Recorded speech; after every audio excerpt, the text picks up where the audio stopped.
एक शाम प्राची टीवी पर सीरियल देख रही होती है, तभी उसकी सास वहाँ आती है। अरे है जैसे आज रात का खाना पड़ोसी आकर बनाएंगे। मुझे पता ही नहीं था आपने अपने बेटे की शादी पड़ोस में भी की हुई है। हैं? मतलब? मतलब इस घर में सारा काम बहू ही करती है, आप तो सिर्फ खर्राटे मारती हैं। अच्छा जी, फिलहाल तो तुम जाओ, ये मेरे टीवी देखने का समय है। आहा, इसीलिए मुझे भगाया जा रहा है। सॉरी, अब तो बिल्कुल नहीं जाऊंगी। प्राची की इस बात पर दोनों सास बहू के बीच टीवी रिमोट के पीछे बच्चों जैसे छीना झपटी शुरू हो जाती है, जिसके बीच घर वापस आ जाता है। हाँ, आज मेरी चूहे बिल्ली की जोड़ी किस बात पर झगड़ रही है? अरे तेरे बीवी मुझे टीवी ही नहीं देखने दे रही। अरे तुम्हारी मम्मी मुझे खाना बनाने के लिए फोर्स कर रही है। अरे वाह, ऐसे बेतुके रीजन पर तो बच्चे भी झगड़ा नहीं करते। अरे मुझे कुछ मत बोल, सब इसने ही शुरू किया है। हाँ हाँ, जैसे आप तो बहुत दूध की धूली है ना। अरे बस, दोनों चुप। प्राची जाओ, खाने की तैयारी करो, और माँ तुम छोड़ो, शांति से अपना सीरियल देखो। मुझे दोबारा लड़ने की आवाज सुनाई नहीं देनी चाहिए। ऐसा बोलकर श्लोक वहाँ से चला जाता है, जिसके पीछे पीछे प्राची भी कुछ न कुछ बड़बड़ाते हुए रसोई में चली जाती है। हाँ हाँ, सासू जी को तो कुछ बोलेंगे ही नहीं, बस मुझ पर ही हुक्म चलता है, खाना बनाओ, जैसे मैं इनके घर में खाना बनाने के लिए आई हूँ। इसी तरह शाम बीतती है और रात को श्लोक और प्राची की सास खाना खाकर सोने चले जाते हैं, लेकिन प्राची गुस्से में कुछ खाए बिना काम में ही लगी रहती है। इस घर में किसी को घंटा फिक्र नहीं पड़ता, मैं खाऊं या भूखी रहूं। प्राची कुछ देर के लिए रसोई से बाहर जाती है और जैसे ही वापस आती है तो वहां दूध का भरा ग्लास देखकर हैरान रह जाती है। फिक्र पूरी है, बस दिखाना। प्राची दूध पीकर सोने चली जाती है। एक बार फिर सास बहू का कार्टून नेटवर्क स्टार्ट हो जाता है।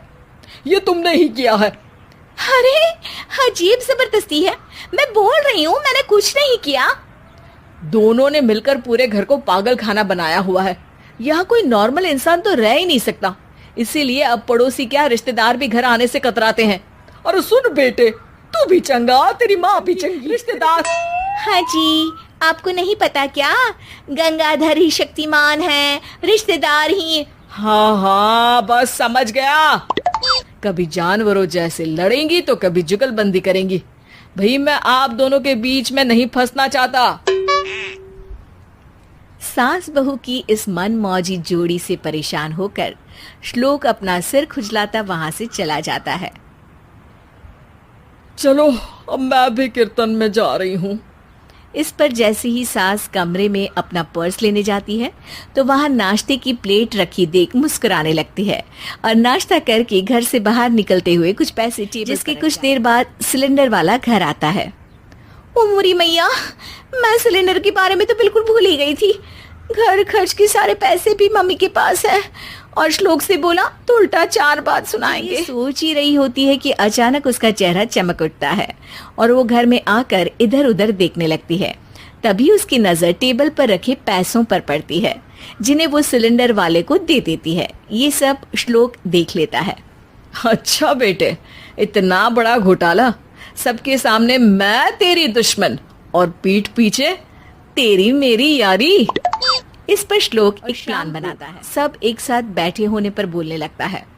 माँ, तुम दोनों की बहुत लड़ाई होती है, इसलिए मैं सोच रहा हूँ कि प्राची को उसके घर छोड़ाऊं, इससे वो भी खुश रहेगी और तुम भी।